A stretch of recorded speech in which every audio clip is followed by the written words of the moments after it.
Hey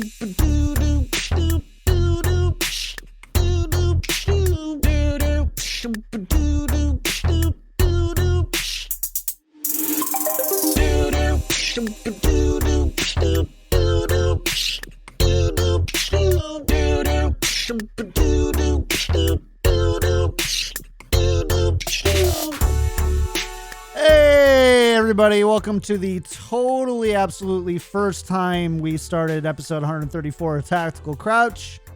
The KickedTripod here with Yiska and Volamel.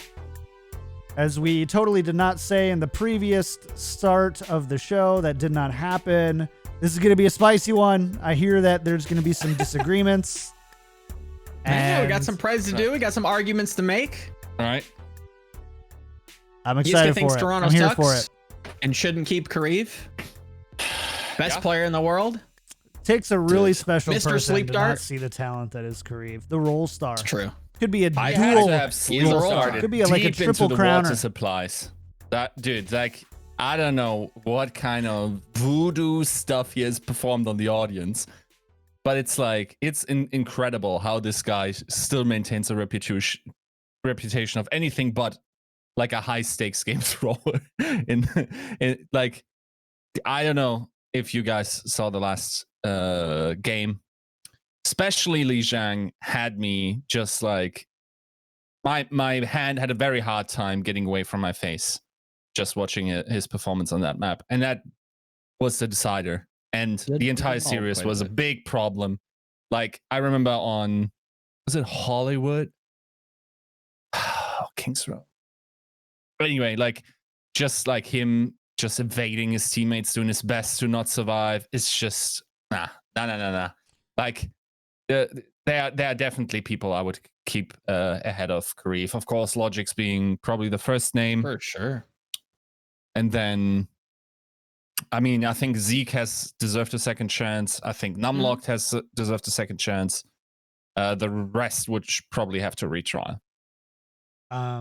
For context, for people, you know, who didn't kind of tune in or maybe missed it, just looking at like how maybe you might rebuild or what pieces you would keep on the Toronto Defiant, but a topic I'm sure we will discuss in length in the postseason. Absolutely. By the way, just thanks to Yiska, I noticed that the thumbs up to thumbs down ratio on YouTube was really high, and we got really good ratings. And now that you all over Kareev, we can kind of get that average back down to something more realistic. Love that. Please do. Thanks a ton for that. Appreciate it. Way to be a team player. Oh man. Before we get started, big thank you to our patrons, and of course our patron producers. You know what, Joe? Why don't you go this time? We had Yiska do it last time. I want to hear Joe. Thanks our patron producers. Please. So the show is brought to you by our lovely patron producers: Refined Bean, Fraudinho Pin, Battle Crab, Kuchikopi, Loshin, Rexane, Audio Compass, Kasha67, Chara, Nathan, Your Misery, Hunter Tane, Fabled, Steven, Roger B. Owen, Chris R34444, or Bjorn. I listen to this podcast whilst on the toil and in the shower, thinking of Yiska. Blaukraut bleibt Braukraut und Blautkleid breit Blaukleid. Thank you so much. Thank you for attempting. Sounded Russian. Well, there we go. Oh, you have never seen a single one. Nope. That's actually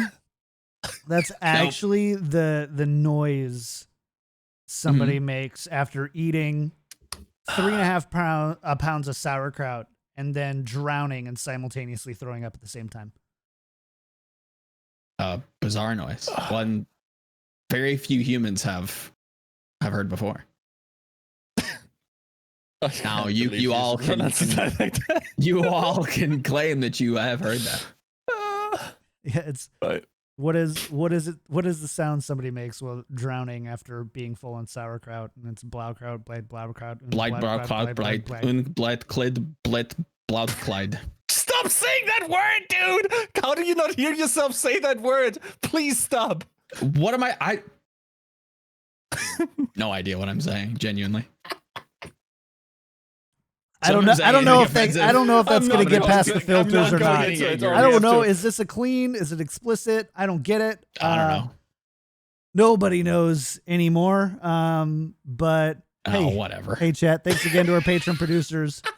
Patreon.com/tacticalcrouch if you want to support these shenanigans, or leave us a sub at twitch.tv/KickedTripod. May God have mercy on our souls. Jesus Christ. All right. This man already starts off. Should we just get the spice out of the way? I don't know. Should we just get the spice? Sure. You think we can just minorly just get it out of the way? Just get it out of the way in 10 minutes. 10 minutes. 10 minutes tops. This is going to be a quick show, apparently. Rick and Morty. 15 minutes, in and out. 15-minute adventure. Where would you like to start? So, a lot of comments on the last video, and I think just in the conversation in general about the competitiveness of playoffs this year. Are there overall competitiveness? Just basically with the Washington Justice. Okay. Making it in. Yiska wrote a great article about it this morning that I was very enamored with. Well done. Takes a lot to get me to read. So, America, give it to me in my blink list or I don't read it. Just kidding. Yeah. I don't have. I increasingly feel that, and I hate myself for that fact. Like they just got a product that's so in tune with the times, it almost hurts. Like Blinkist, yeah. Turns every book into an article that you miss. Yeah, I don't know. Yeah, but yeah, I did. I tried the trial. TLDR, like 4 books. Like it's like audio Cliff Notes. Yeah, back in the day. Remember Cliff Notes? Anyways, so there's a lot of conversation. By the way, Yiska, you make a analogy to Game of Thrones. Mm-hmm. Bran the Broken is the Washington Justice. Yeah, I get that. Right. Mm-hmm. By the way, spoiler alert for Game of Thrones, people. Spoiler alert. You don't want to know. So Bran the Broken steals the throne. Does that make NYXL Jon Snow just standing in the background going, I don't want it. I don't want it. Yeah, probably because he tries his hardest not to get it. Tries his hardest not to get it. Yeah. Anyways. So a lot of comments about it though, and I think we kind of discussed it on Monday, but does anyone have anything that they want to say? You've had a couple days to think on it. You had a couple days to write articles about it. Any additional clarifications? Or are we happy with how we presented our arguments and good to go?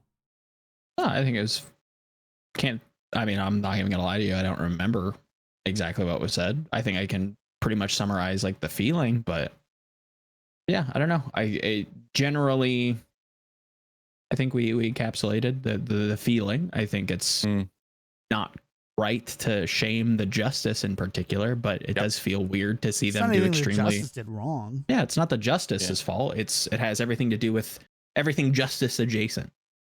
Is what feels kind of weird and dirty, and should a team be allowed to do that? And there are some analogies brought up that are fair, but I think what it comes down to, why this team, pulling something from what Platchat had brought up, why does this team feel different from Team Envious back in Apex Season 1? I think they kind of hit the nail on the head, and I agree with their reasoning. One team was like good and then kind of made a miraculous run, and one team has been historically piss poor and is now making a storied run. It doesn't take away from the fact that they're doing extremely well right now, and if they happen to be the best team, then they should be, shipped down the line in terms of playoffs. But should you be allowed to get to that position is the question. Yeah. So just for Joe, basically I framed it as like having 3 internal voices. Mm-hmm. The first voice is just like you want to have a coherent story that is being told by the season, and everything feels earned, and good like efforts are rewarded, and Sure. that's the reader in you, right? Mhm. Then there's the second part that really enjoys like the performance itself, and like wants to see the best matches, how these teams dance around each other. Like that's like the art connoisseur, right? And then the third one is like the the like the toddler in you just going like, I want new stuff, like I'm Yeah. bored, bring me new things, like all known futures, perfectly known futures have already happened, this type of stuff, right? And Mhm. we have all of us have these three characters in us to Yep. varying degrees and like volumes, right? For us, I suppose specifically, we kind of like the story, and we also like the art connoisseur, and less so the novelty seeking thing, right? But like there's still an element in all of us that seeks whatever, or like demands whatever these three aspects are, right? So I understand when people demand other things or come from that position. Sure.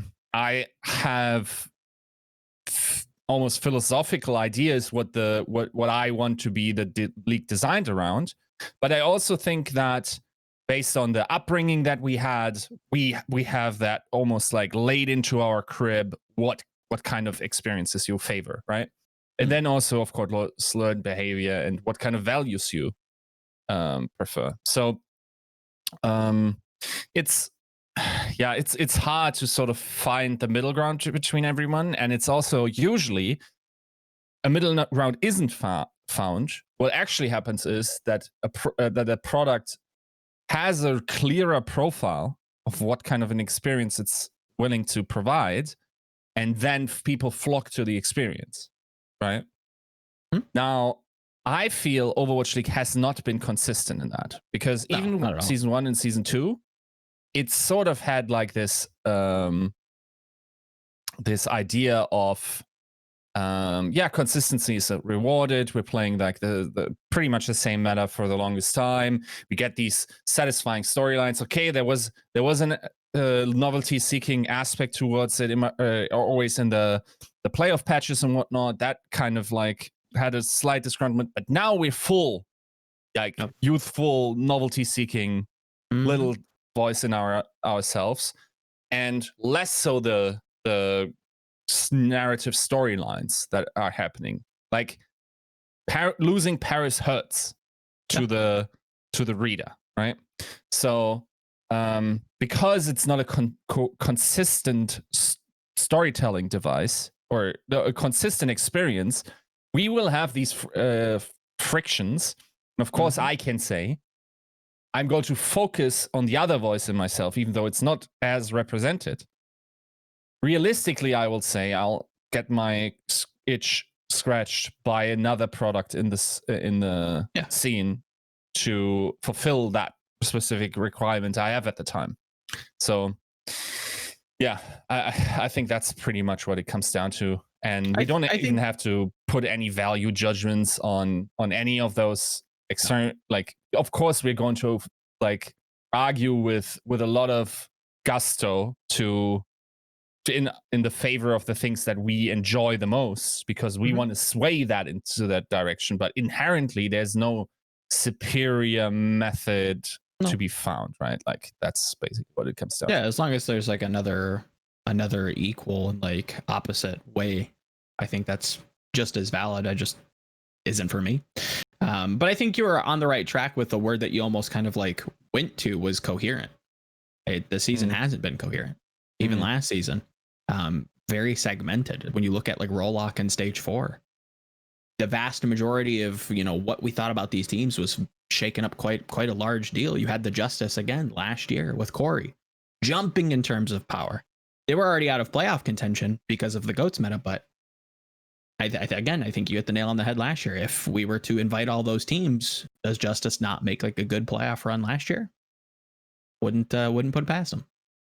Which honestly, I think is fine, except in aggregate playoff, like aggregate performance playoffs, right? Which is what these are. Sure. This isn't just like the end of a another monthly tournament for 250K or whatever, which, by the way, I wouldn't hate if we like got rid of playoffs and you just do like a bunch of different tournaments for a lot of prize pool, and then you award teams for overall standings at the end of the year. But in America, that's not how we do things. We need to know who the best is, and we need to know it by going head to head in a double or single elimination bracket, depending on our attention span. Yes. I think I'd be pretty. I think I'd still feel the same argument as I did last year, as I did in season 1, that I wasn't happy with the fact that London got to kind of come in and land with the playoff patch. I think that has a lot of weight in that argument, but it's not the only piece of evidence or the talking point with that whole argument. So won't reiterate the entire thing. So if you're interested in it, we did like a good 30 minutes, I want to say, on it last show. So check that out. I think I'm pretty not set in my ways. That makes me seem stubborn, but I feel pretty comfortable with how we kind of went through that. Wouldn't change much. Cool. Well, is it time to go into some matches then? Where do you want to start? Let's go. We got some bangers. I think we're past the. We're in the playoffs. We better have bangers. Yeah. Has it felt like that? Let's maybe start there. Does it feel like, chat? Maybe you chime in too. YouTube comments, leave comment down below. All you YouTube frogs. Does it feel like playoffs? Because I feel like now it's going to start to feel like playoffs. I don't know that at least for me. Yeah. I mean, by the nature of those teams not necessarily having deserved playoffs or being playoff caliber. Now, the positive aspect, I think, of the selection of every team makes it so we will have less duds going forward. Yes. Because if you remember last year, it's just even through play-ins, yes, whoever came through, okay, we expected them to do pretty well. Wasn't actually really the case. And then the first rounds were, of course, also plagued by teams that weren't filtered through the meta that was being played at the time. Now we actually had a filtering process, which were the first 2 knockout rounds, right? And then also the first upper bracket rounds. So now it starts pretty much every game is likely going to be a banger. Unless, and that's a big caveat, unless something drastically changes about the meta within this week. Which could have happened. I don't necessarily think there's a massive shift. I think maybe there'll be a shift in terms of what is played and when, and maybe the overall understanding. But I think that just serves to further the excitement in some of these matches, because I think most teams should have much more wits about them when it comes to this meta. I think week 1 was a little all over the place. You saw teams kind of looking a little sloppy, looking at a team like the Shock, a team like Paris, who, kind of operate on the same or similar side of the same coin, or opposite sides of the same coin, rather, where Paris is getting knocked out because they didn't have a good read on things, and Shock also didn't have a good read on things, but were able to adapt and kind of find their way and struggle, but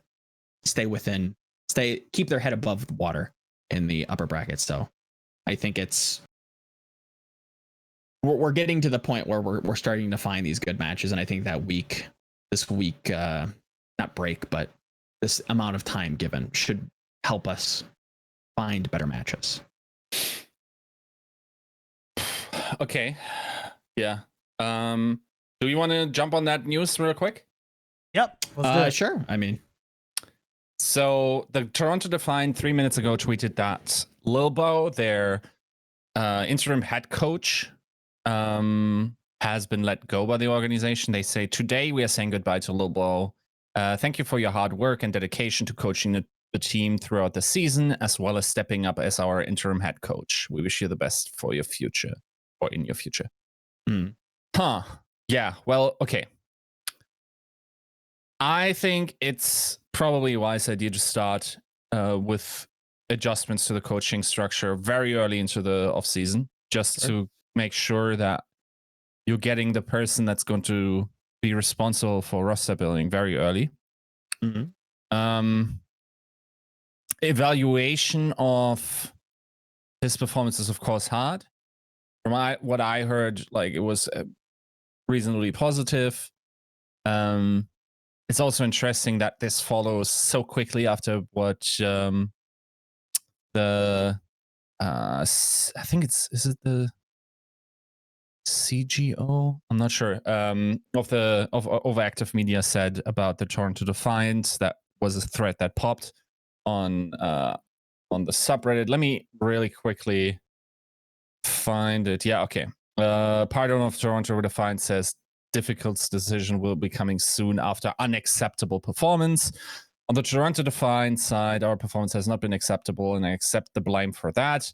Our strategy lacked focus. We didn't develop our players or our strategy, and our strategies were reactive.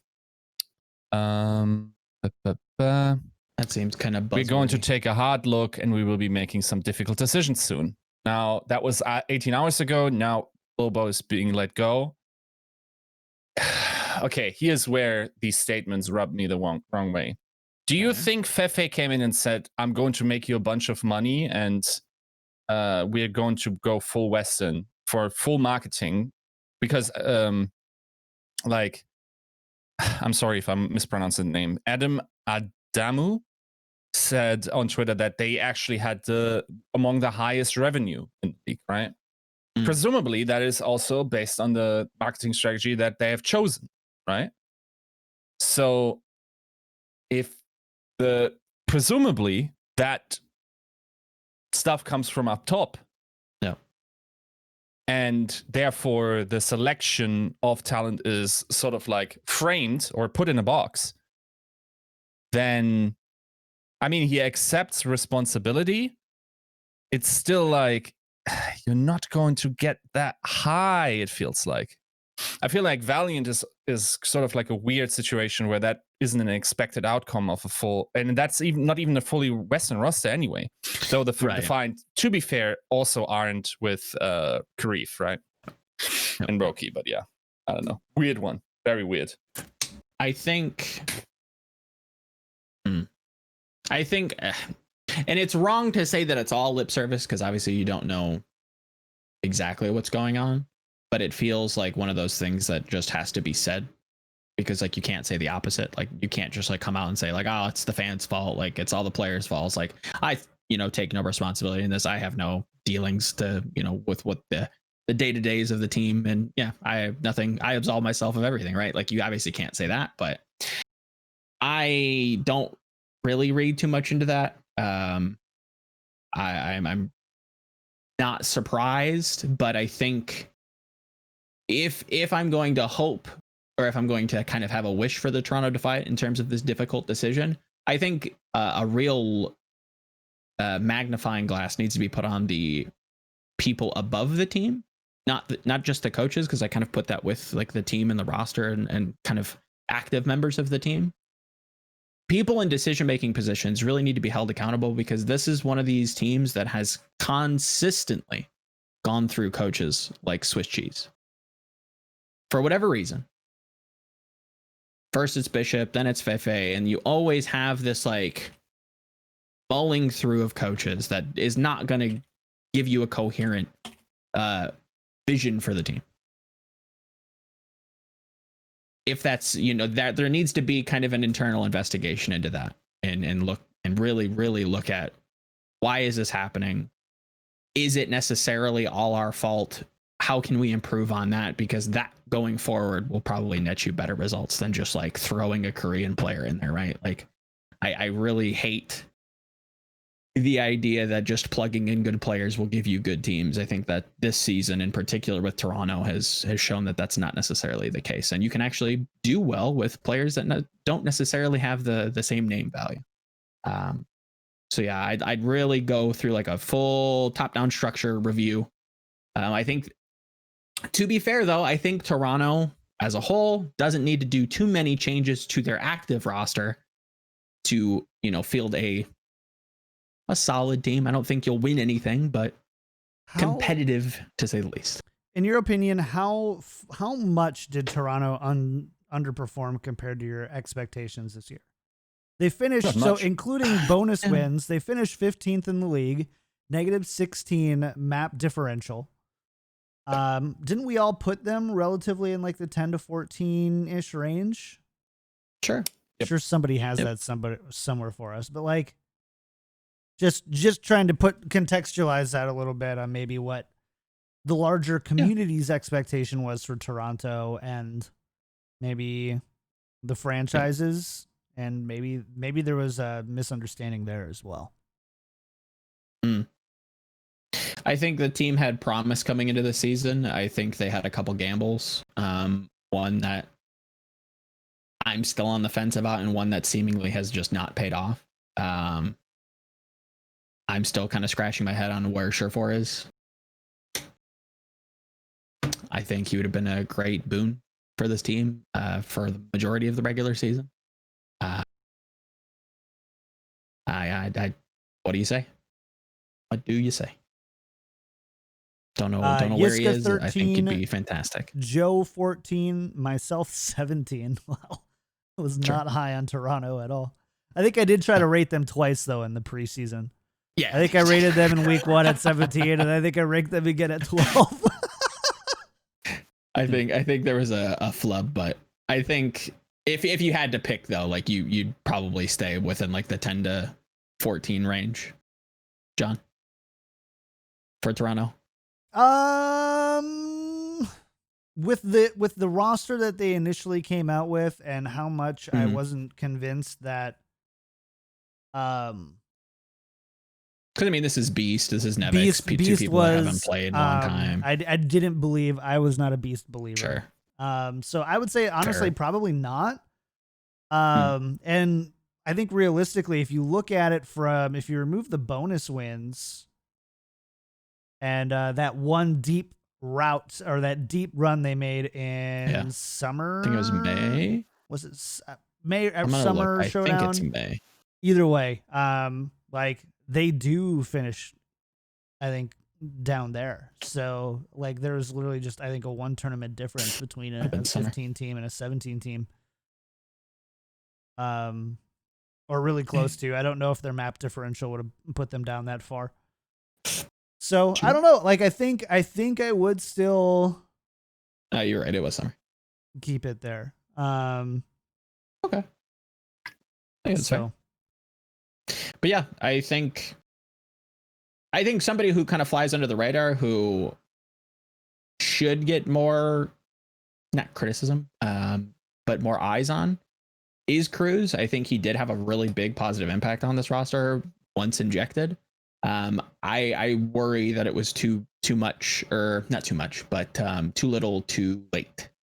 I think the roster was already sinking, and I don't think we can properly measure Nevix. I don't think we can properly measure Cruz. Zik looks to be a good rookie player that you can kind of put your money on. I think Logix has been a consummate professional throughout his entire career. Love to see him stay with the Defiant. They have good pieces. I think they just need to figure out the actual vision for the roster. The thing is, like, some of those can work, but you gotta have the hard hitters. It doesn't work if you only got like serviceable system players, right? Sure. Like half of your roster needs to be popping, and where you got a legitimate. I think you need some firepower, and I think that was supposed to be Surefour. What happened to that plan? I have no idea. I'm not going to comment on that. Yeah. Surefour stands for how many? Hey, Surefour, how many games will you play? Will you play for us? And how many games will you play this week? And goes, sure, 4. And then it's done. Well done. This season, you mean? But nailed that delivery, by the way. Nailed that delivery. Like, one thing that cannot be underestimated is, you know how hard it is to be top 4 in Overwatch League. You cannot even have half of your roster not be stellar at this point. Like, maybe you can sneak at 4. The top 3 teams I think you could replicate Valiant's success. Monsters on every single position. There are no weak links in Shanghai. There are no weak links on Fusion, and there are no weak links on the Shock. Yep. So then, like, I'm sure Paris won't stay put with their feet and just like play out the next season. Everyone's going to improve. Like the teams that got close, right? Yep. Florida, like the same thing. Or they should, right? at least. It depends. Depends on exactly what happens. What, obviously everything adjacent to the league with the economy and whatnot. Do they have the budget to be able to like spend and really improve, because they are at the top? So spending like another whatever lump sum of money to like replace FD God for like a marginally better main support, is that worth it? Do you even want to do that? Using it as example, I think FD God's been fantastic all season. Please, YouTube, don't come for me, right? But it's not easy to improve when you're at the top. I think it's much more likely that mid-pack teams like the Defiant, like Houston, Dallas to an extent, teams, Vancouver, I think is a great nod, at least going into the postseason, as somebody who is positioned to be able to really have some success, or see long-term success rather. So Toronto needs to make structural changes. That's what I get from this Liibow and kind of everything around it talk. I really hope that they look at the gatekeepers, to use Yiska's analogy, and look at who's allowing people, or who's signing the people to build these teams, and looking at them and making sure that they have like a coherent vision. That's where I'd like to see the most change. Yeah, I mean, the investment into becoming a top 4 team is pretty nuts. Like, there's no cheap team in the top 3, right? Not in the top 3, but I think you can replicate the Valiant success given the proper but they are 5 in NA. I agree. And they probably would have been 7 overall. I think Charge would have probably topped them. Maybe NYXL, and most definitely Shanghai. Is that bad for the money? And again, no, it's not. But he says top 4 specifically. They're like, I don't. You think got to bring a check, my dude. Sure, if you want to be top 4, you have to pay out, like, start sending blank checks. Yeah, I just don't think anybody's willing to actually do that. I think that's where I feel it's kind of lip servicey. But I get the general feeling that like this wasn't what we hoped for. This is not acceptable. And I think Defiant, if they shot their goals a little lower, I think you could easily meet those goals with some of the players you have, and then looking at contenders. Yeah. So, and of course, very doable, I think. It's also, the question is that even a goal of yours? Why is that a goal of yours to be top 4? Like, if your success this season is predicated on fan service, signing like a lot of Canadians and mainly Western roster, I don't think there is a roster that money can buy that gets top 4 and checks all these other boxes as well. Yeah, it's tough. I don't think you can necessarily get the best of both worlds with everyone on the roster. Like, Shock is like, half of the people are pretty marketable. Most of them are just like you can only work with them in terms of like mythologizing their personality. Like Shanghai, okay, maybe that's just because we're like in the West and we don't really get to know that much of them. There's like the odd article, but like that's hard there. Philly, I don't know. I feel like the most marketable player, most marketable person right now, okay, I'm going to simp. Alarm. Is Alarm, based on the mythology. Yeah.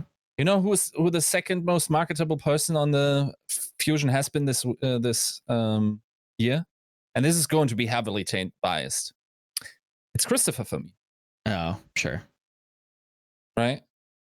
I think, again, to to kind of save us from going through every single one of these teams, I think you could build like a Western roster that is heavily marketable that could perhaps compete for top 4, but you need to shell out.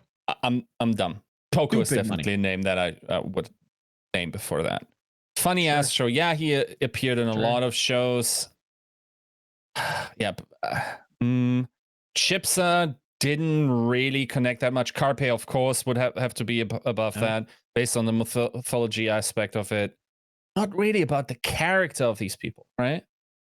Like, again, like I would love to see like a breakdown of who actually sells a lot of jerseys. Maybe 100%. I'm wrong, and maybe a lot of people buy Carpe stuff. I think so.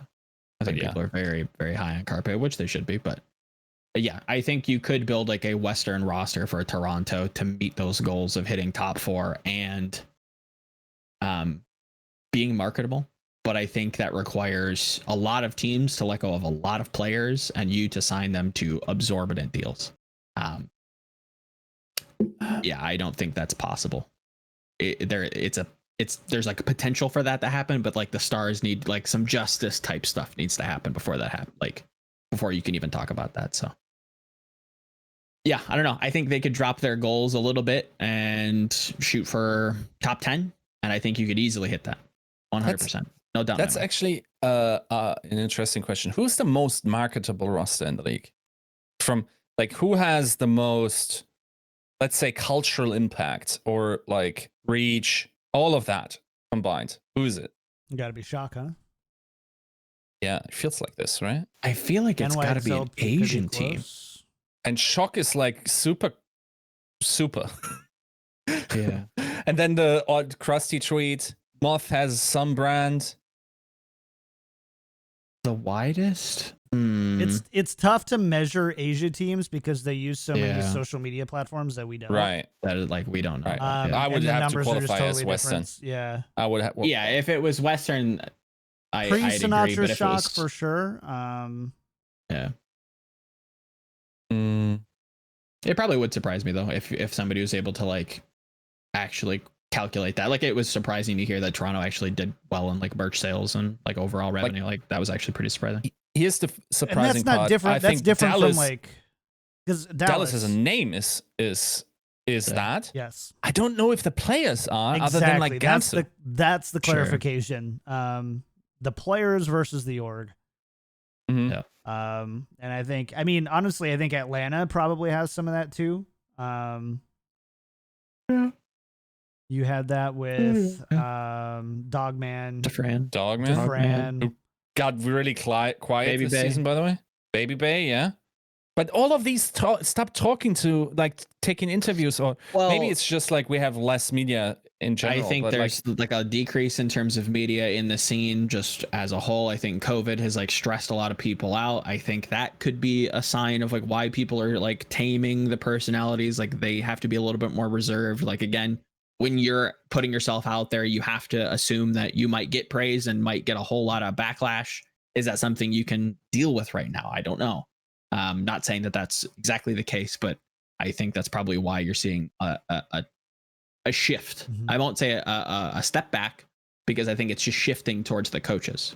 I think the coaches are getting more in the mix now and trying to market themselves and be a little bit more, pot stirry and trying to do more interviews and stuff like that. So I think it's just shifted. It's crazy. I think there's so many different ways that I think that we could qualify this. I would love to sit down on a podcast sometime and just kind of like rate the different go through the whole organizations based on like player impact on the org, marketing impact on the org, results impact on the org. Because like LA Gladiators are another team that haven't really won anything. Don't really have any major like, I don't want to say tier 1 players because that's the wrong term, but like the big names that you put up in lights, on the movie theater kind of thing before you walk in to see, you don't see that from them. I think that they're one of the most profitable organizations in the Overwatch League. If you had to ask me right now, which team is actually the one of the most profitable organizations in the Overwatch League as a representative of representation of money into money out, I would say the LA Gladiators. Most profitable? Wow. Okay. That would be surprising to see. I know. Huh. Okay, I would have had them like lower average. Western teams, by the way, guys. Yeah. Western teams plus NYXL. I think we can quantify NYXL a little bit, but a lot of the teams that people think do well spend a lot of money. But so do the Gladiators, right? There's, from what I see, and again, like this is just kind of from the outside looking in. I don't think they do. I think they do a good job of making it look like they do. And I also think that they do a really good job with their fan base, who buy a lot of merch. Had a meeting with a guy who. Interesting. We're looking for a creative agency to kind of help us out with some brandings with his startup stuff, and he answered the call in an LA Gladiators jersey. Can't win. Wow. Yeah, if you asked me who spent the most, I would have said LA Gladiators. Who spent the NYXL by far. Or roster and stuff. I think overall it'd probably be NYXL, and they probably got the most out of it. Glads would probably be close at least in my estimate. But I think a lot of that comes from the team operation side rather than like the marketing. And I think that's maybe where John's kind of like, what do you think? And saying like, what do you think the most expensive roster in Overwatch League costs right now? Well, if you had to ballpark it, because we know, isn't there like a $5 million what do you mean soft costs? cap? Like just between, like at the end of the day, after they've written all the paychecks out to the players, between paying for benefits, taxes, and players, and coaches, and that kind of like literally just the team. Okay, so here's the thing, right? We know that the salary cap, I think, is 1.575 million in salaries. Okay. On top of that, the soft cap. Yes. So after you go above that, you can still do that, but you just pay get a taxed. lot more. Yeah. To the league. On top of that come coaching salaries, facilities, of course, everything.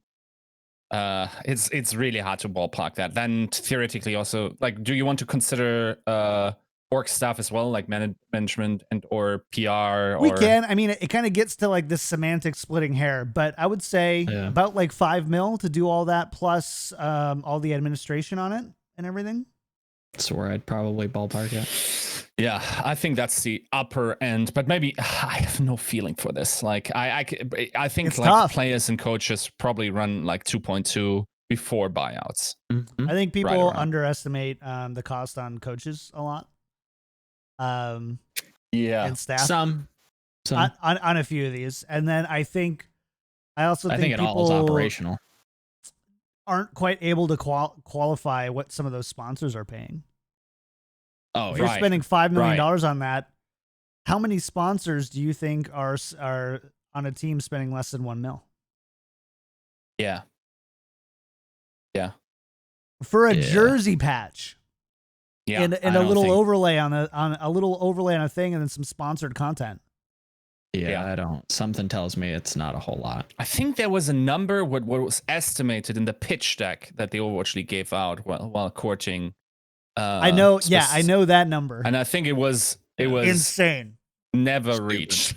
Like, what I know about that number is the number that that was supposed to be for a patch on a jersey is more in line with what it costs for a company to sponsor the entire Overwatch League. Yeah. Right. Okay. Well, Morgan Stanley, you kind of goofed on that one, by the way. Like evaluating that to be sound, but okay. Let's talk about some of these. Let's talk about some of these matches. We could talk about marketing stuff all the time. I see chat. They're all really. We'll pin this. It is a topic worth talking about. It is valuable. It's also very dangerous, Joe. It's very. It is. It is very dangerous. I saw you wincing and like fighting those brain cells off. Like, no, can't say that. We'll pin this. We'll come back to it. Well, that's also inherently a topic that I just pick up on the side because business really isn't that super interesting to me. I feel like I know as much as I need to in order to sort of have a feeling of this thing just goes belly up tomorrow, right? And as long as that like thirst is quenched, or I'm assured in that way, I don't think I care that much. That's right. Yeah. Let's talk about the matches. Where to start? Let's go to NA. Let's start match number 1. Yiska, do you have the spreadsheet open? Please tell me you don't. Don't open it. Don't open it. Don't open it. I don't. We're gonna play Yiska guesses the odds again. Right. So on Friday at noon Pacific, we have the Atlanta Reign versus the Florida Mayhem. Give me your odds.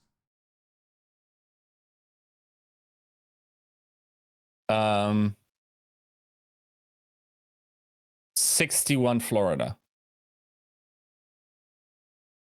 61. It's not bad. 66 Florida. Okay. 66-34 according to the odds. How do you feel about this one? It's rough.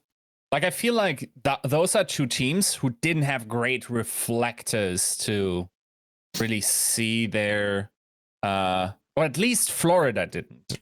Like, didn't have a great like litmus test in their schedule so far. So it's also based on the match sample size. It's a little harder. You don't think so? Do you think you have a solid grasp on what the? I don't have a solid grasp, of? but I think they've been measured. A 3-2 loss versus the Valiant, who. Yeah, but how good is the Valiant? Sure, they have played one game. That's what I'm saying. Is like, if we're to look at where we are now with all of the matches and how they've played out, the Mayhem going close that early versus the Valiant doesn't give me a whole lot of hope. Inversely, I don't feel very confident about Atlanta here either, looking at this dropping to Justice. Yes, exactly. But are we properly measuring the Justice? Wait, my point would be, say it again. So looking at like the losses, right? Yeah. Atlanta beating Paris. That doesn't tell me a whole lot. No. Right? Yeah. Atlanta beating or losing to the Shock. That doesn't tell me a whole lot either. I've not been very pleased with the Shock. Taking a map off of a good team, one of the better teams in NNA, but like has some giant question marks around it. Doesn't give me a whole lot of like good feelings, let's say. And that's the whole point here, is like both teams feel tested, but we don't have like a good feeling about them. Neither one of these teams feel good. I agree, and especially like they only beat Paris close has me a little worried. Yeah, and it's like I feel like they are very lucky to have met each other in the bracket. Like, just based on the performances that we've seen from the other teams, I think if we mix that up, then both Valiant and Justice are making it out. Yeah. They both Atlanta and Mayhem both lose those matches. Yeah, I agree. So I agree. Based on what we've seen anyway, like a lot can change in a week, right? It's the only thing that I can really kind of like latch on to that's tangible for me is the fact that Florida seems to be hog averse, while Atlanta looks like they're at least open to the idea of playing it. Now that could have changed this week, right? Maybe you spend the week practicing the hog comps, trying to learn them, trying to practice them, and that's what Florida's going to break out against Atlanta. Atlanta looked solid. Yeah. At least in some of their more not control point focused, but on hybrid and an escort, it looked like they were a little better against the Shock. I think they were very clean. I think they set the tempo really high. But maybe that Shock kind of not having their footing under them. They looked not like the Shock. If you remove those nameplates, I think you might put the Shock as the Valiant, right? Something that's a little incoherent, just kind of all over the place. No direction, it felt like. Which I think will be solved come this week. But with regards to Atlanta and Mayhem, this feels very, very close. And it really is going to come down to who had the better week of practice, which isn't tangible for me. So it's like a small percentage, but I think I'm going Atlanta. They've shown a little deeper strategy in terms of like what they're willing to play and what they're willing to try. It seems like Florida just wants to play the monkey dive, Reaper, Sombra stuff. And I think that's good, but it's going to require you to play like extremely well. Something that is a bit of a dice roll. And I have been critical of these hog comps, but the more that I look at it, the more it is very taxing on the enemy team that isn't mirroring. Something we'll get to with the Justice as well. But yeah, I think if Atlanta really wants to take it to Florida, I think they spend a whole week practicing hog comps and they run in here and I think they handle business. That's my opinion. Wow. I don't know how to respond to that. That's interesting. I think it's a tough call. I think this match is hard to call. I think this will be a close match, but I think to beat a team on the not to beat a team on the day, that feels weird. But for this particular opponent, I think that is their best case or their best course of action is to like let Florida or to not handshake them on these dive mirrors and then just play hog into them and really punish Fate. I'd spend a whole week practicing hog and the many iterations in terms of the DPS line, whether that's like hog Zarya, hog Diva, and then looking at DPS and looking at what maps do you play Pharah, what maps do you play Reaper, when the dive is actually working, do you mirror the Reaper? Something I think Justice, we'll get to them, but I think that's my biggest selling point for the Justice. If Atlanta can look and kind of like reverse engineer a lot of what Justice is doing, I think they have a great shot. In that same sense, Florida could do that. The only thing that really sets me the opposite direction is that they haven't started. At least Atlanta feels like they've started with hog. Florida doesn't feel like that. Florida feels very, and it sounds like this, at least listening to Plat Chat and some of their analysis, it seems like Florida had like a good read on the counter, being the Winston, Reaper, Sombra stuff, and that's what they've been practicing so far. So it feels like they're just going to practice that harder, or look at some other composition. Maybe they add in, instead of Reaper, they do double sniper and try to circumvent the map, allow teams, kind of play a little scrappy, but in a different way. I don't know. It's hard for me to exactly figure out what Florida wants to do or what Florida could do in terms of creativity. But if they continue down the same road, I like Atlanta's breath versus Mayhem's specialty. Would you say their breath is fresh?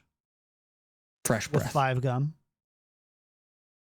This is what five gum feels like. Is that those commercials? Yeah. May comps. Maybe May comps. I like Soul's double sniper stuff. I don't know why I always default to Bastion, but looking at a shieldless comp, I look at Bastion and go, I don't know what you do versus that. I don't know. Could be very some creative solutions this week. Okay. Could be. Yiska. But I've got Atlanta. Yes. Let's go to the next one then. Justice versus the Valiant. Where do you think the odds have these guys? This one's a fun one to call too.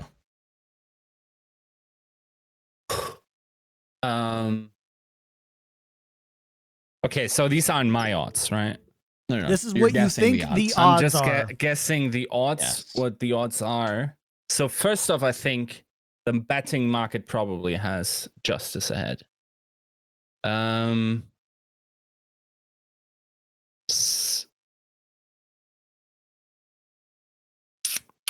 62% In favor of who?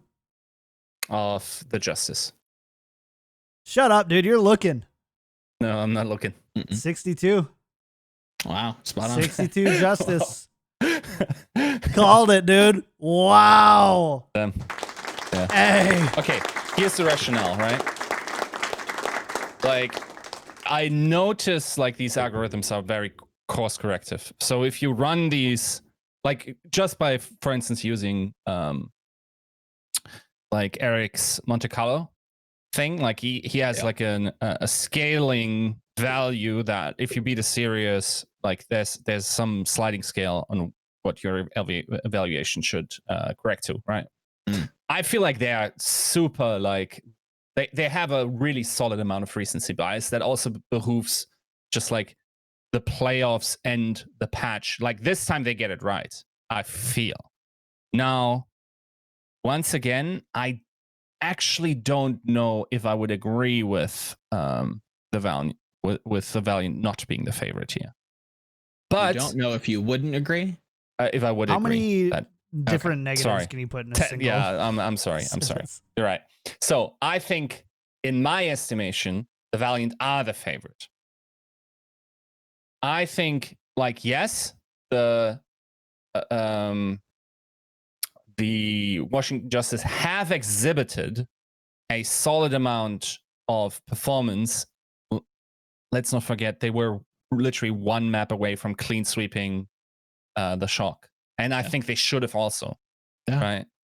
So that should give you some confidence. I think this 1 week makes a huge difference. I think so too. I also think the ability of that coaching staff to adapt to that specific thing in a way that suits their respective play styles, also seeing what other teams are playing, is going to help the Valiant more, which is why I would slightly lean towards the Valiant being favored, even though their match record doesn't back it up, and I would say 55 Valiant. Yeah, this is, see, I knew we were going to have some spice. I knew we were thinking about this differently. Right. Shoot. So where do you fall on this, Joe? I've got Justice advancing. I think this is a very interesting match looking at the styles that Valiant have looked good at all season long. This has been an aggressive team through and through all season long, and we've seen when the Winston comp works, when the Sombra Reaper works, you have to control the tempo. The second you let off the gas just a little bit, Hog gets in front of you, he starts to kind of threaten the front line, the Winston kind of steps back, everything, it's that chain reaction. Valiant has a good chance of doing that. Not playing the Hog to kind of correct here. They have a good chance of playing the Reaper Sombra extremely well and just running on Justice every chance they get. That style looks to be the counter to Justice, at least like in terms of feeling. Like you have to kind of get on top of them. You can't let them kind of control the tempo of the match. However, I think the Justice are hands down the best Hog team. I think their willingness to rotate their DPS line is extremely potent. If Valiant tend to run a very aggressive, like overly aggressive almost, Winston Reaper Sombra style, I think Justice rotates to Reaper instead of the Pharah on certain maps, or maybe even rotating off of Ashe and putting on Reaper. Then it goes back into the Valiant's court. Do they have an answer to that answer? Does their tank line adjust properly to that kind of consistent frontline threat with the added Reaper to Justice's comp? That I don't know. We haven't seen the team beat that yet. I think that was a big reason why Paris had to switch so many gears so often. Looking at Volskaya, how they changed up, tried to mirror, didn't necessarily work out, didn't look like they were prepared for that. Numbani in particular, just their monkey just constantly just getting popped. It just wasn't working. They rotated off Pharah right under the Reaper, and it didn't look like Paris had much of an answer. Now, can Valiant find an answer to that? That's the question in my mind. Can Valiant find a question to the rotating DPS line? Because we know Justice isn't going to rotate the tank line. Like, there's not much you can do. I think Platchat kind of put out there that maybe they run the Wrecking Ball. Not a huge fan of that. It is a possibility. We have seen teams run it, but I agree with their sentiment that it doesn't feel strong right now. So I don't see that moving. I think the flex support and the main support could kind of see some rotation. Maybe you do the Zen Mercy on some maps. Maybe you stick with, the default. But yeah, I think Justice, in my summation, is the favorite here. I think that the ball is in Valiant's court, and they have to kind of be reactive. This week has to be fantastic for them. I think they have to play aggressive, and I'd like to see some creativity come out from them. I think this is a meta where you can play a lot of different things, and this is a team that, again, historically, all season long, has been some creative solutions. So I'd like to see them maybe pop out a Torb, see how that works. Hell, again, I don't know how or why I consistently come back to Bastion. I'm not a fan of him. I think he's an incredibly boring hero. But when I look at a team comp that has no shields, how do you take space versus a little turret guy, right? Like, I don't know. But yeah, Get those I'd Genji say turrets out there. Actually, let's get those. no turrets Genji. back. Please, God, stop the Genji. The Genji turret. You saw the Genji turret this week, right? Oh, with the dragon. Yeah, I saw that. Thanks, Jeff. But yeah, I've got this basically percentage wise flipped from Yiska. I think I've got this like 60-40 Justice. Interesting. I've got this 60-40 Valiant. That's fair. Again, I think It's, this is I mean, a, no, it's a not. very I think fun it's matchup. aggressive. I think it's an aggressive line, but I'm taking it. You don't think so? I think I nearly almost voted Valiant. Like last show, I was like, yeah, I think it's the Valiant, but like looking a little bit more at Justice, like they seem so coordinated with this comp. It seems very scary. Coordinated Valiant when other teams don't know what to expect, but yeah, sure. 100%. So maybe you get that week, you have that historic style of being almost overly aggressive where you're just pounding the front line. You can capture that hog early. The whole thing tumbles after that. Like there's a very real world where Valiant hits that 40% by summation. And they definitely can win this match. This is not unwinnable in terms of a Valiant win here. So I think Valiant has a good shot. I think this is this is the match of the week for me, my opinion. I don't think it's Philly Shock. What, my dude? Okay. Yeah, this feels like I'm a fan. Fight. I see. I'm a fan of like styles clashing. I don't know. I don't hate see this. That. I don't see that with Fusion Shock. This has the stakes. This is whoever loses the Valiant Justice goes home. You have the Justice coming into this match, have decay. They're looking like they're going to make the miracle run. They look like they're the best team on Hog. That's that storyline. They have the styles clashing where you have the new kind of age composition challenging the status quo with the tanks versus the overly aggressive style that should be the counter, but is it? Do they have it on the day? I think this match in particular has all the workings of being a fantastic match. Will we get that? I don't know. I've said that a couple times all season and I've missed. So yeah, I don't know. Like, okay, do we want to move to Philly Shock? Because I feel like that's definitely the match. I just want to double check something really quick. How many times have Philly Shock played? They played August. Not a lot. 15th times. 3, really? Maybe 2. August like 9th. 3 times, yeah. June 28th. What's the head-to-head? Is it like 2-1 Philly, I think? No, 2-1 Shock. 2-1 Shock. Yeah, so Philly won. With the last one going to Philly. The last one, yeah. They won 4-2 in a tournament, and then they lost 3-0 in June. Yeah, that was the regular season stumpy stump. So with that in mind, let us go on to the Philadelphia Fusion and the San Francisco Shock. Okay, I want this to be good bad. Eric, check. Is that true that the winner of this goes to the final 4? Is that right? Yes. Yeah. Is that how it works? Okay. Yes. Right. You don't need Eric for that one. Jeez. Oh, yeah. That is a gigantic match. Like there are storylines there that there's some drama. There's stakes there. You can't take that away from that. Right. So that's a huge game. 100%. Yep. Okay. Winner's final. You want me to go through my percentages? So in my mind, do we want to have him guess first? Yeah. So guess the percentage first. Guess the running line, and then you give your line. 60% Philly. Interesting. 51% Philly. Oh, wow. Okay. So here's how we do the math. Okay, get your napkin out. We're doing napkin math. Okay. Right. 50-50 start point. Shock is the better, more consistent, more dominant team, especially in high stakes scenarios over the season. Yep. We We add 10 to the Shock, subtract 10 from Philly Fusion. So 60-40. Got it. 60-40 Shock. We are now subtracting points from the Shock for like looking a little shaky, right? Against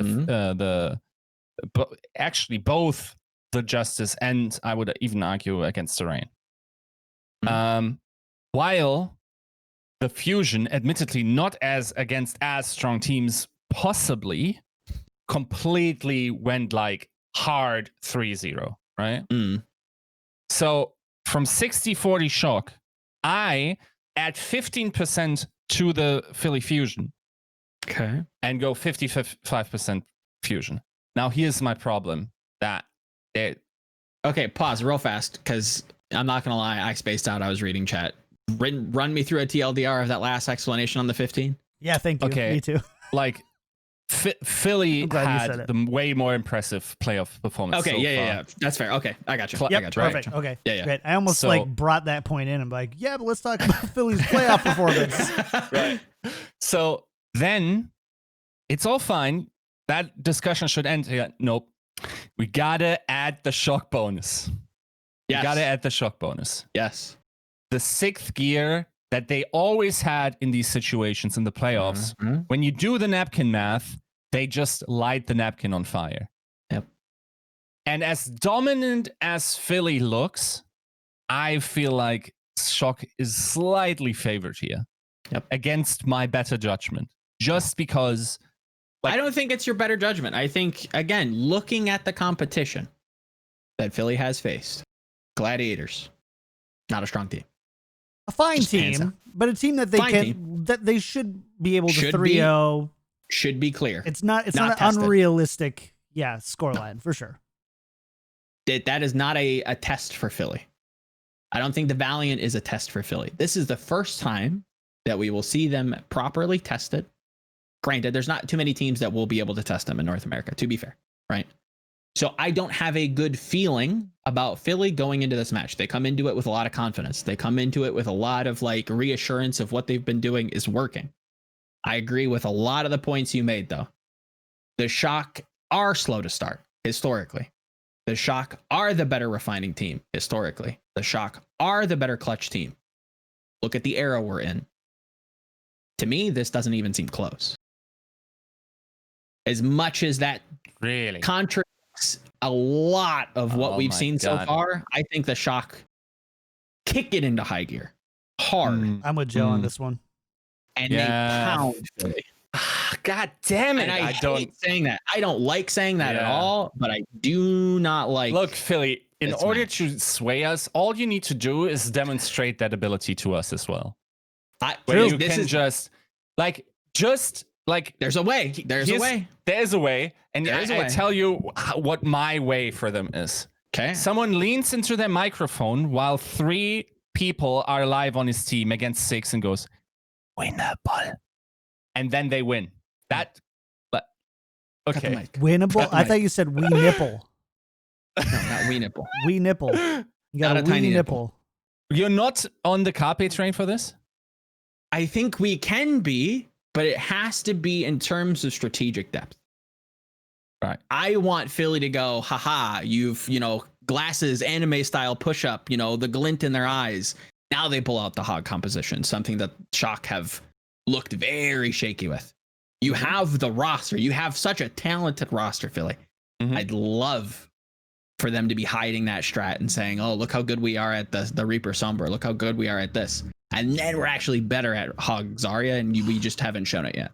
That's the one way I think if they have that ace up their sleeve, they can slap that on the table and hit him with that trap hole. Hit him with the trap hole. I just don't know if it's likely. So I'm not counting on hiding strats. I think a big part of this for me too, and you guys have kind of said it or circled it, and I just want to make sure I've said it for sure. Take a look at some of the high stakes. So basically look at the last 3 months of high stakes games. Countdown Cup, Grand Finals, best of 7 against Shock, 4-2 Shock for Philly.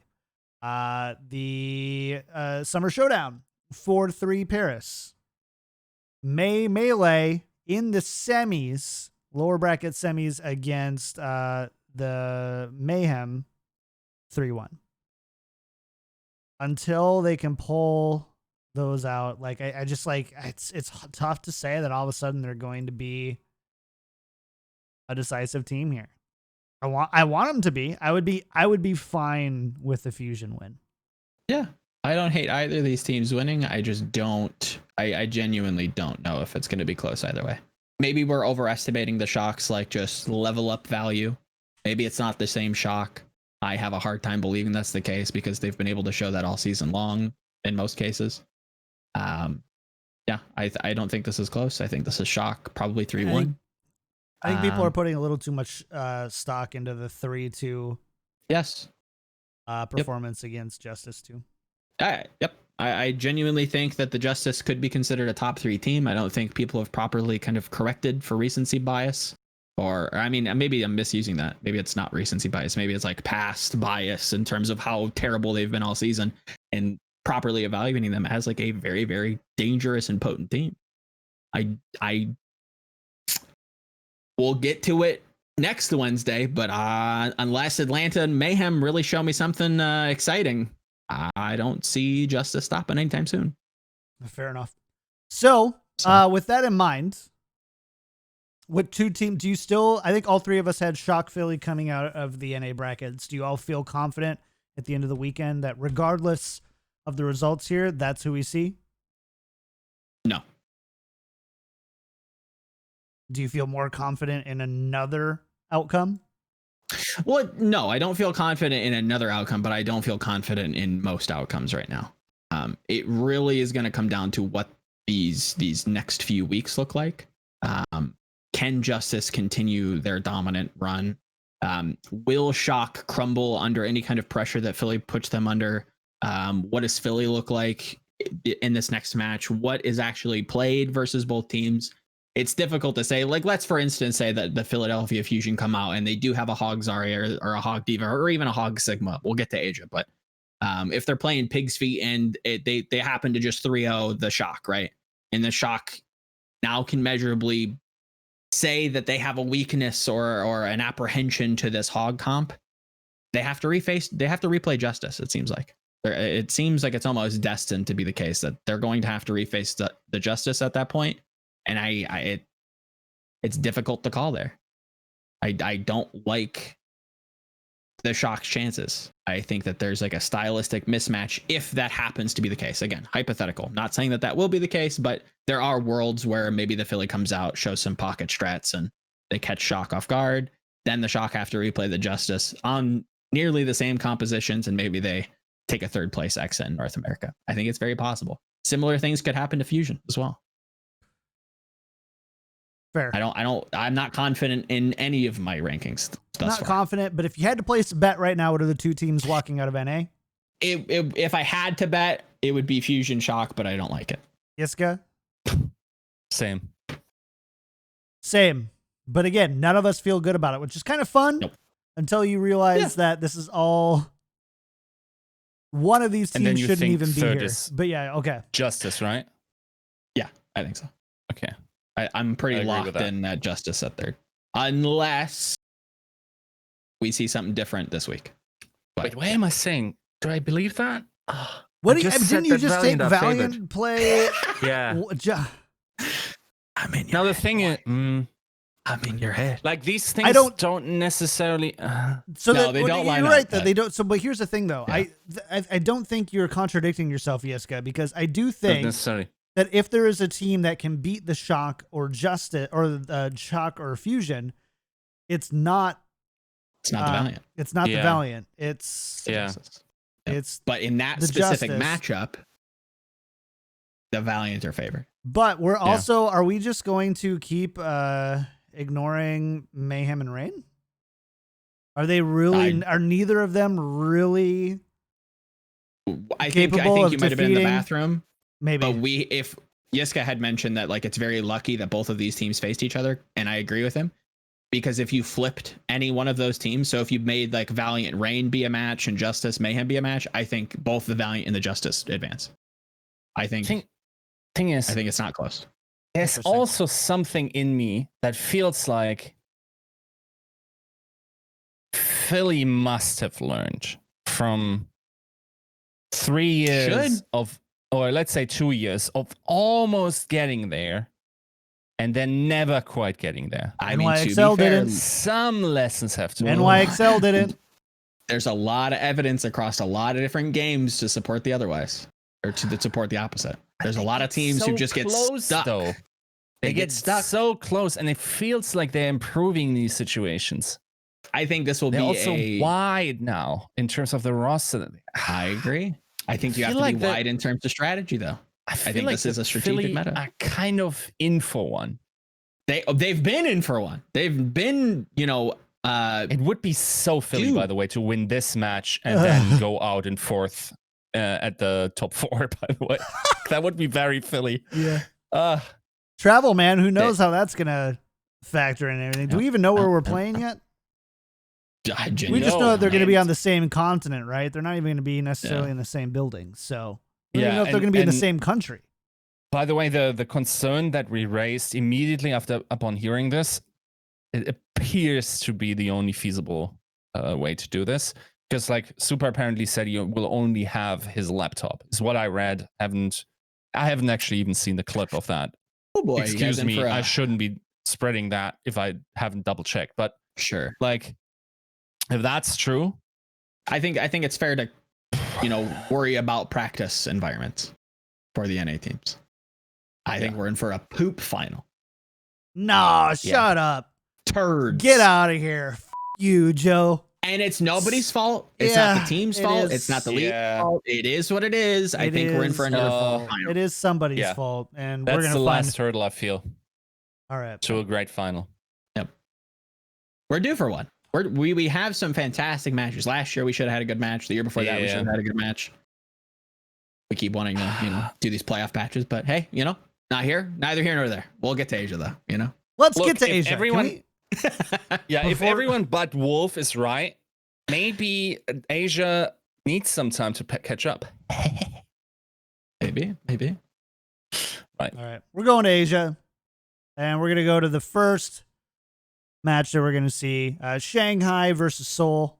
Go ahead and say it, Seoul. Done. Next one. No. Oh. I'm just kidding. That's what we're doing. No. I will say this could be close. Oh, no. This could be close. God, just remember, I hate that. Yiska just favored Fusion over Shock because of the strong recency of the strong their schedule matches that they had in the playoffs. Seoul goes 3-0, does the same thing against arguably just to be fair, good, if not better performances. To agree with you. I think he's tempering first off, like I went from like I have Philly 55 and then the Shock bonus would probably put Shock over the top. Yeah. But what I'm saying here is don't do my boys dirty like that with that potty mouth of yours and compare them to the Seoul Dynasty of season 3. Like that's not the same basis. We're basically in different quantum mechanical fields. Like Seoul is an on-off switch of the like we've rarely seen in competitive Overwatch. It appears they are on. How confident are you they are on next week? Real fast, because I think I disagree with you semantically on that. Shocker, I know. This feels like the London Spitfire through and through, though, and it's not because of the players. He gets me. Gets me with my vulnerability chat. This feels like the London Spitfire every single season, bro. We should do a segment called Manipulate Yiska, where we use analogies and metaphors that change his mind. Because that's the only way, most of the time, that's the way you get Yiska to change his mind. It's not by presenting a better argument, but by using his own metaphors against him. This man just knows my source code and exploits the backend like loopholes into my consciousness. Please don't say exploits the backend on the podcast again. Thanks so much. Pause. Right. You remember how we Never mind. Let's not go there. Are we getting a little saucy? I don't know. I'm not sure where he's going, but I saw like just the battle watch the of clip the... back. Just watch the clip back. That's posted in Discord. You will understand when you listen to yourself. Right. So we're talking about the game of Overwatch. Yes, we're talking about the Shanghai Dragons. I have to change the timestamps because we spent so long dragging our feet on this here. Okay. It's the Shanghai Dragons actually haven't lost to the Seoul Dynasty in a high pressure situation. No. In fact, they have demonstrated unreasonable amounts of fortitude, mental fortitude in those situations, right? Yep. So despite the Seoul Dynasty actually looking pretty close and good, I will also say once again they didn't have great reflectors in there. Like none of the Jaos had any real business in this meta, I feel. Do you disagree? Say that again? Who didn't have business the Jaos, in this meta? The Guang Jaos and the Han Jaos? Oh, yeah, okay. Yeah, I was... The two Jaos? Yeah, you caught me on that one. I don't think I've spent enough time with the charge to adequately say. But yeah, I'd say that they were a little behind. I also am not big on Seoul, but we'll get to that. Really? Yeah, I think Gesture doesn't actually have a hog. Okay. Go rewatch. He does. I genuinely would like to see that though. Like no cap. I'd go back and rewatch Guangzhou's attack on King's Row. Gesture's left on an island. Every single fight. The Charge are pounding Gesture. They end up winning. Seoul ends up, winning the match. You can't take that away from him.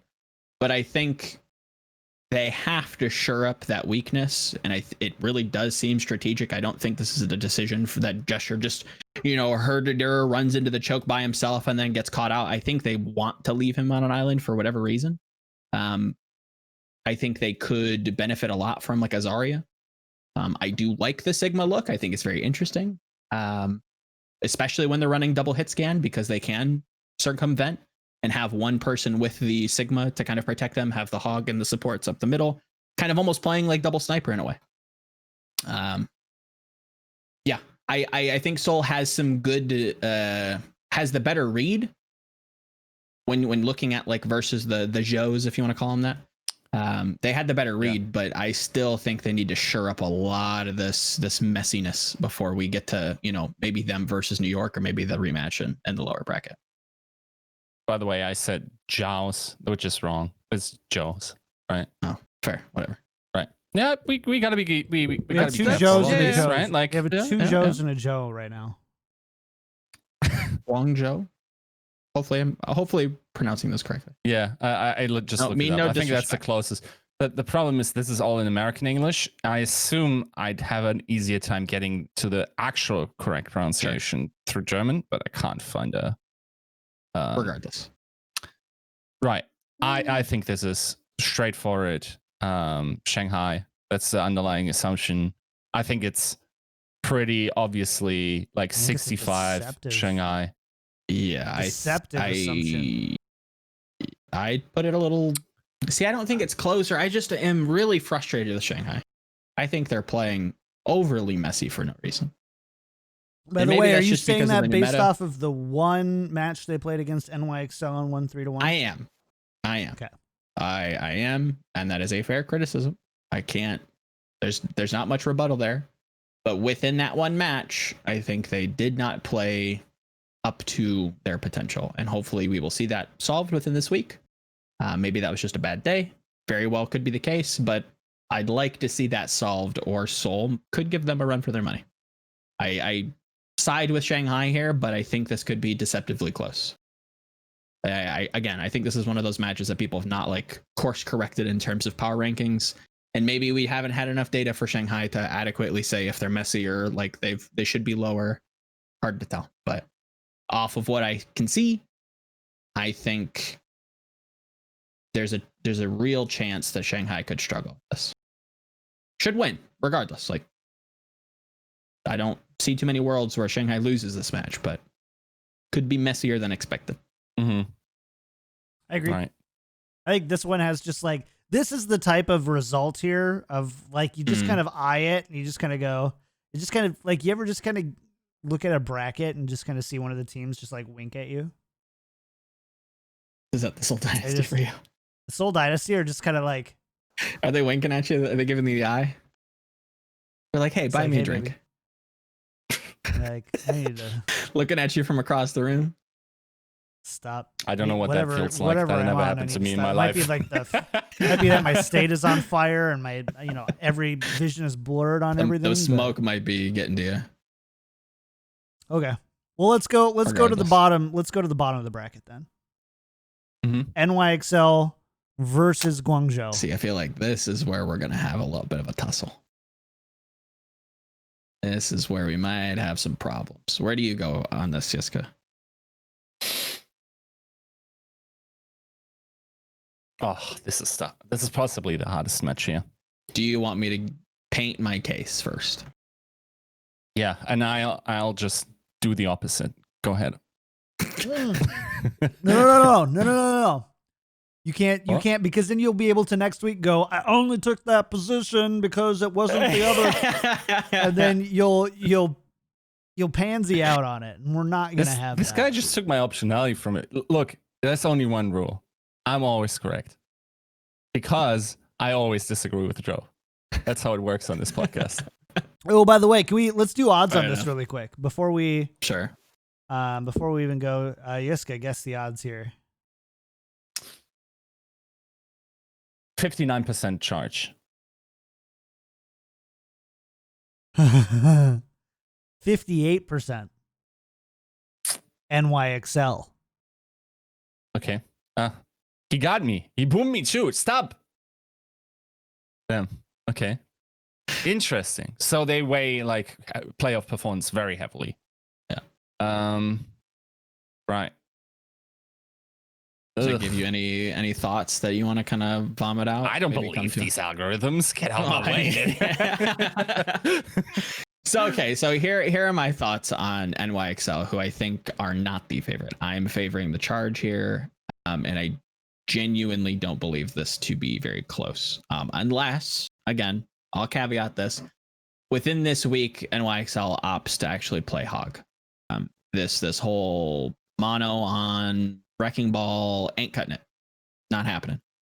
I genuinely don't think that will. I think if they opt to play Wrecking Ball versus the Charge, and the Charge wants to play anything, it feels like a 5v6 every single day. I think the NYXL can opt for playing Pig's Feet or playing some sort of Hog comp. I just don't know why they haven't yet. I agree with a lot of people in chat and a lot of the YouTube frogs that say BLB does look very good. I think they have the Zen Mercy to rely on. Is that going to be accessible on every single map, on every single point versus every single composition? No, I do think NYXL is at a strategic disadvantage. And I liked what I saw from Charge versus the Seoul Dynasty a lot. So I think I'm heavily favoring the Charge here. I think this is like a 3-1. NYXL goes home, and then we have a weird second seed for Asia. So, okay. I'm got to type this in really quick. Like Charge is playing Hog. They look great on the Reaper Sombra stuff. Go for it. So Shanghai look bad against NYXL. Yeah. But they win. Not much to do with New York. But they win. Seoul look good against Guangzhou. They do win, yes. And sweep. But Guangzhou somehow look better than NYXL. Yes. I don't think the Shanghai. It's the attrition argument, and I know it doesn't apply in Overwatch all the time, but I just want to make, because that's the first thing that we get. That's the first thing comments. everybody. Yes, I agree. Everybody will attack that. again, Shanghai's performance in their win over NYXL looked sloppy. The Guangzhou Charge showed potential with how quickly they were playing these comps, the breadth of their strategies, versus a team that they still lost to. That's again, that's an L. You still lost, no matter how much potential you have. So when you have those two losers playing against one another, I don't see the upsides to New York right now. That could change. I'm open to being wrong here. But from what I see Mono having difficulty, and frankly, difficulty all season coordinating with this team. Don't know why. The wrecking ball doesn't seem to make sense. I don't like it in this current climate, right? They seem hog averse, which seems to be kind of a statistical step down if you're going to kind of measure this by napkin math, right? Guangzhou is completely the opposite. They look coordinated versus Seoul, at least in the maps that I went a little bit more in depth in. They look wider in terms of strategy. They're playing the hog, they're playing the far, they're playing double hit scan. I like what I'm seeing. I like the versatility. I like charge here. I like a lot of charge. NYXL, to chat's point, they could come out and start playing hog. They could have that week and it could kind of explode for them. I can't measure that though. NYXL are winning out. I have to leave that open. NYXL are winning out. We're seeing Shanghai NYXL. Fair. Yiska. Any other thoughts on this match? Yeah, I'm going NYXL. God damn it. Okay. They So really then didn't look that good. NYXL versus the loser of Seoul Shanghai. Do it. You know it feels right. I mean, it's Shanghai. That feels right. There you go. You think Shanghai loses to Seoul and then beats NYXL? Oh, sorry. Do you mean that way? Oh, yeah. Then it's NYXL versus Seoul. Seoul. Again, I think Seoul, yeah. That's an easy Seoul. Not sure about easy. I think that could be a good match. Just like, okay, it won't be a good match. It will be a thrilling match. Yeah. It'll be close. It'll be entertaining. Yeah. Again, I like need to high see energy. I need to see NYXL have an answer to this meta because what they're doing isn't working. To that degree, I think Charge have found some of those answers. They're just not playing it properly, or they're not executing the right way. Like the performance is bad, but they found the answers. And again, yeah, what Charge did versus the Seoul Dynasty didn't work. That's why they're in the losers bracket, 100%. But they've shown what we assume to be the correct compositions, the right looks, at least like some sort of coherent strategy. What NYXL is running really doesn't bode well for them. So they have to do like a big upheaval. It could happen. I'm not saying it won't, but from what I see so far, I've got the Charge. So, both of you. So then, do you have Charge winning out, Joe? Versus probably not. So Joe and Depends on what we're Yiska, you seeing. both have Shanghai and Seoul going to the Final Four. Yeah, on the perimeter, vote. Yeah, I'll say it's Shanghai Seoul from what we've seen so far. The Surts. I wanted you to be charged. I don't like that either. I could very well be the Charge. It could very well be NYXL. It could still be the Seoul Dynasty. We have to wait and see what this weekend looks like. But if I had to vote on the perimeter, So I think it's Shanghai Seoul. It could be all four teams participating this weekend in Asia. Yes, it could be. That's how open it is. I don't like sticking to anything, but if I have to, I'll say Shanghai Seoul. I mean, this season of Asia was exactly that. Just like a lot of unknown, just like it's a tough call. Insane stuff. Yeah, it is a tough call. It is a tough one. To be the guy who constantly hedges the bets. But way to go all in on that, guys. People will be very excited to hear that any one of the teams participating this weekend could win. Thanks. It took us an hour and 34 minutes and 4 seconds to get to that conclusion. Maybe we'll have a better read on it next week once these games are played. And now this is where I have to say, hey, did you like that 90-minute prelude to anybody could win? Support the show. Go to patreon.com/tacticalcrouch. We appreciate you a ton. And a big thank you to our patron producers, Refine Bean, Ferdino, Pin, Battlecrab, Coochie Kopi, Lotion, Rex Zane, Audio Compass, Kasha67, Shara, Nathan, Your Misery, Hunter Tane, Fabled Steven, Roger B, Owen, Chris R34444, Horbjorn. I listened to the podcast whilst on the toilet and in the shower, thinking of Yiska. And Blaukraut, Blight, Blaukraut, und Blight, Braut, Clyde, Blight, Braut, Clyde. There you go. Just gotta slow it Apparently down better than me. sometime. You just gotta Yes. slow it down sometimes. Because you pronounce that last syllable very differently. That's fair. That's true.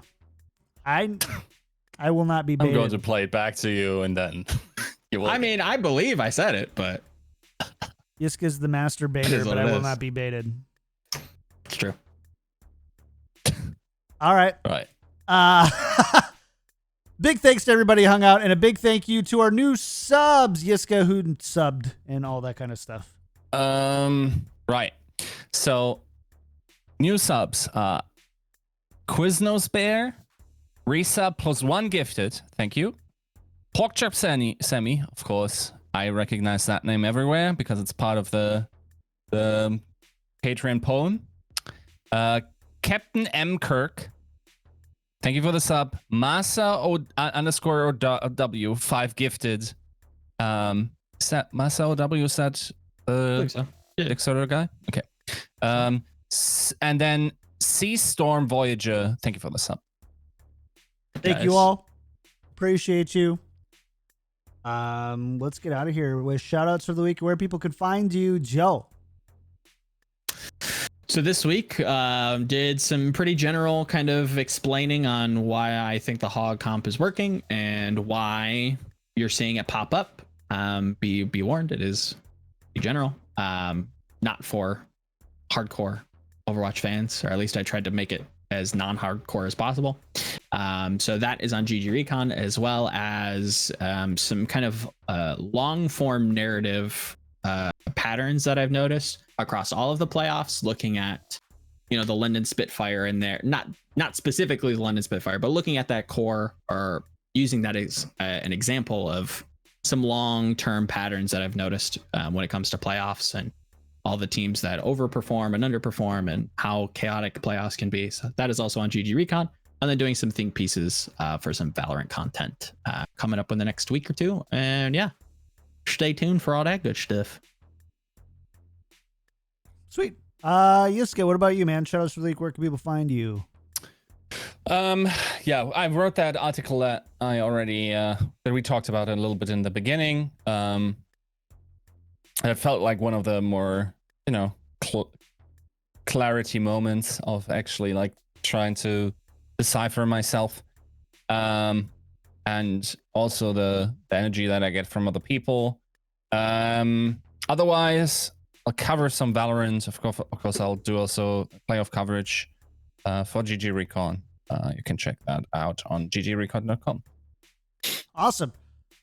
As for me, you can find me everywhere at KickedTripod, youtube.com/KickedTripodYT, and Discord. My Discord is kind of cool. We're actually, there's a little bit of activity going there, talking about PC builds and all that kind of stuff. I've got this growing pile of parts here. My RAM came in today. My monitor comes in tomorrow. And case comes in Friday with fans. And we're pretty close to having a new computer. Yeah. Joe, what? Joe. Yiska, did you do your shout outs yet? Yes. Did you talk about what is happening on Friday? What's happening on Friday? With relation to the things that you asked me? Oh, right. Should I Can you talk about this? I think it's cool. I think it's kind of fun. I think John will appreciate it. Okay. Can I talk about this? I mean, I probably can. I don't think it's like a business. Who remembers some 10 years ago that a guy stood up at BlizzCon, asked the devs a lore question, and then was like given an answer as to basically, yeah, you know that stuff better than us. Red shirt Of course, guy? that guy. Yeah, I'm getting to interview on Friday. Hey! That's cool. Yeah. It's pretty cool, Isn't yeah. that cool? Red shirt guy. Let's go.